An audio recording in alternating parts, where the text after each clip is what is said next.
Hello everyone. While opening a sales order, sometimes SAP shows this message.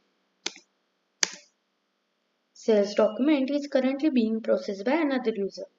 But in reality, no one is working on it.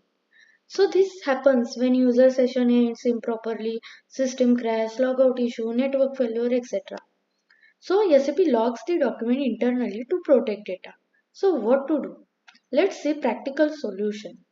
So for that just you need to go to T-code SM12. Here SAP stores all logged objects. So here we need to enter the relevant username and then click on search. Now you will see logged entries.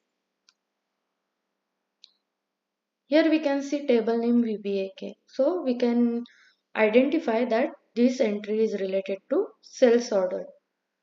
Okay. Now we need to select the relevant entry and then just click on delete.